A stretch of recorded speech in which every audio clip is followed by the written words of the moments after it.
Shrek the Turd. Or at least that's what y'all would probably think from hearing what y'all had to say about it. Uh-oh, did you like it?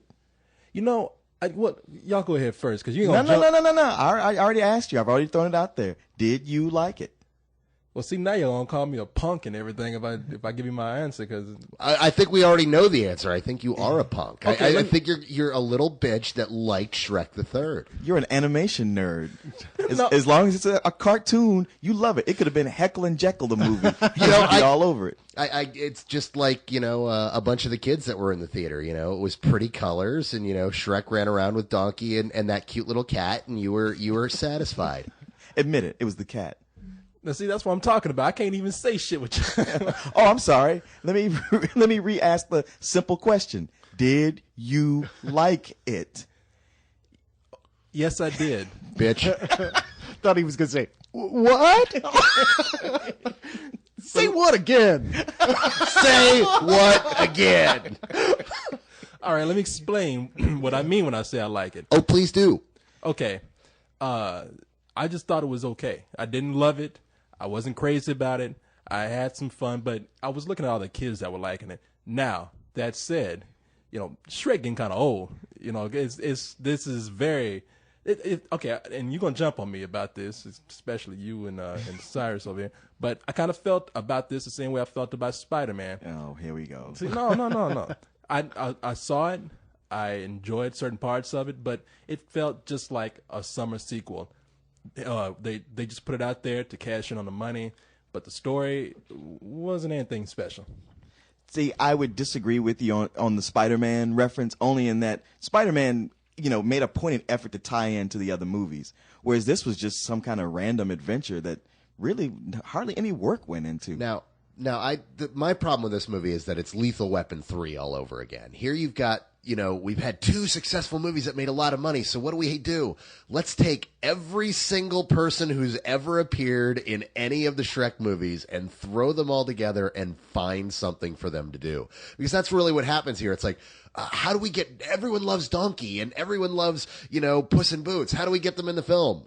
I don't know. Get them to switch bodies or something, and then they could show up and say something crazy every 10 minutes. Yeah. This is one of these things. It's just like the other two. It's pretty to look at, sure. I mean, there's points you look at and you go, wow, they put a lot of work into something without really having anything to say at all. This is one of these movies that's mainly funny if you're just fondly remembering the parts that were funny from the first two, which is about all it really has to offer. Sure, it's not a complete waste of time, and if you have kids, predictably, they'll love it. I loved some garbage when I was a kid. And this is pretty much just garbage. It's just a reminder of what used to be good about the big green ogre. See, I guess I don't hate it because there were some things at the beginning. For about the first 30 minutes, I was laughing at hard.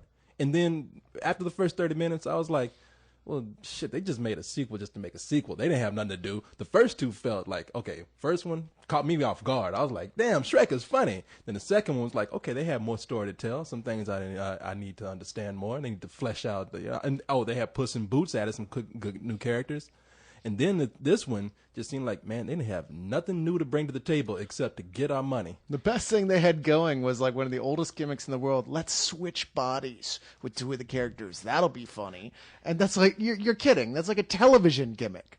Well, the whole thing, it was like they ripped off a bunch of old Bugs Bunny cartoons and didn't even pull those jokes off well. I mean, to me, the first 2 Shrek movies are really, really funny. Like DreamWorks got their best comedy writers on them, and they really mined the territory of those storybooks. I'm like, and even with the second one, I was like, wow, they really had a lot more jokes to put in this. I'm surprised. Well, but here, they just had nothing. They were just like, well, we'll get them together, and if something comes together, it does, and if not, hey, we still laugh all the way to the bank, huh? Well, you hit the nail on the head there. I mean, the fact is that, the 2 guys who were big creative consultants on the first 2 films, Ted Elliott and Terry Rossio, didn't work on this film at all because they were busy doing some little thing that's coming out called Pirates of the Caribbean.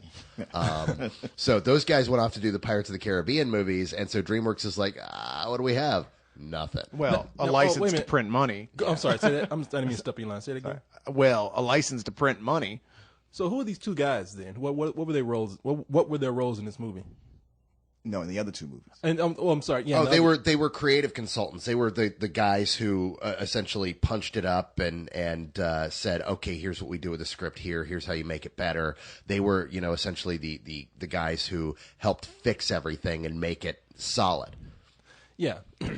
Wait, they so don't know what's going on here. Shrek is an ogre, and yet he spends the whole movie whining about how tough it is being an ogre. And it's like, dude, you are what you are. You married an ogre. Why do you have a problem with it now? That's true. This is kind of the emo kid episode of Shrek, Even the new character they introduced, the King Arthur or Prince Arthur or whatever, he's totally an emo kid. His hair hanging in his face. He's always moping around. Every time he's on, they're playing like Bright Eyes or something on the soundtrack.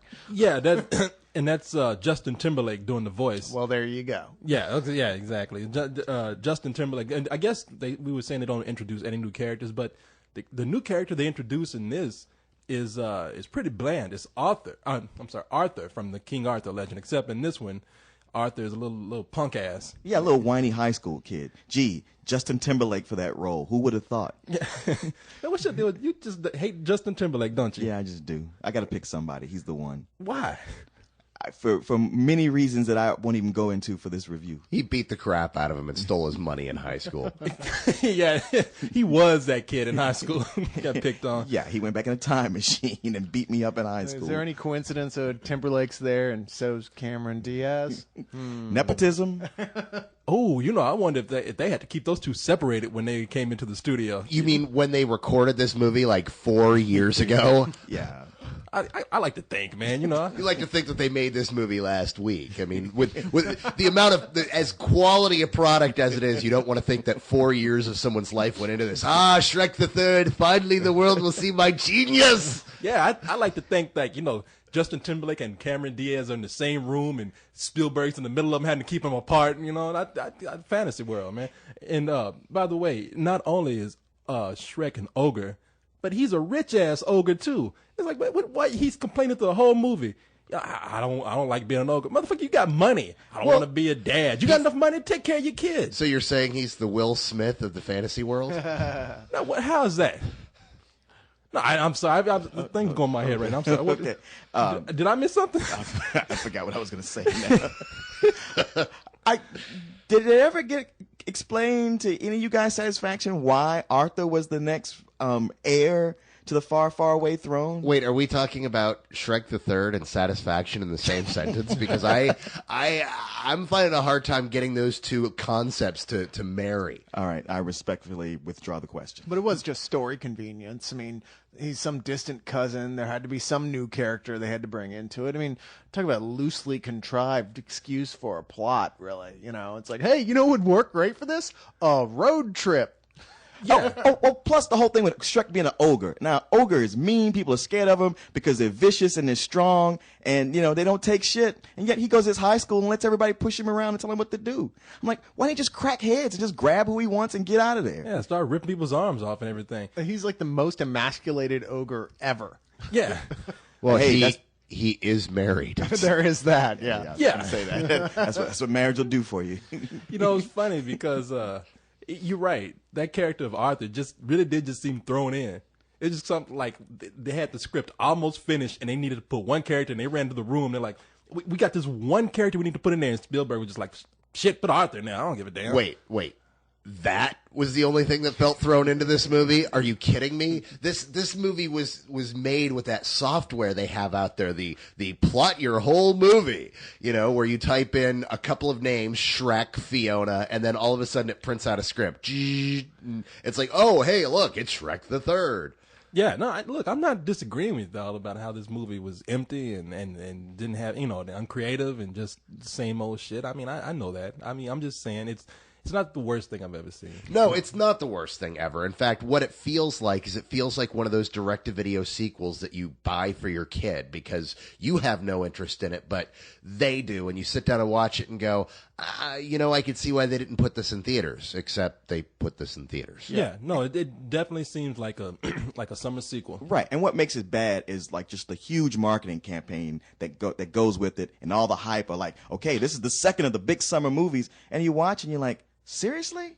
I mean, it doesn't seem like anybody really put any effort into it. It wouldn't even be a big deal. I mean, who would care or even say anything about this if it was like the first one? You'd see it, you go, it was all right, and you just forget about it, you know? But because it's following two such really good, unexpectedly good films, like, wow, you guys just said, you know what, it really doesn't matter what we put here because it's Shrek and the kids eat it up. So we could pretty much just take a dump and dye it green and put it on the screen and call it Shrek 3, and the kids are going to go see it like 70 times. Now, that's untrue. That's totally untrue because, first of all, that dyed green dump has to have several musical montages with modern day music. They didn't even really go into that as much as they did before. Oh yeah, they did. No, they weren't as wholehearted about it as they were in the other ones. What, they were half-assed about their montages? They were half-assed about the montages. I mean, damn, when you just get half-assed about your montages, you have no pride in your work. Well, there were even some storylines that they didn't wrap up. I mean, they introduced some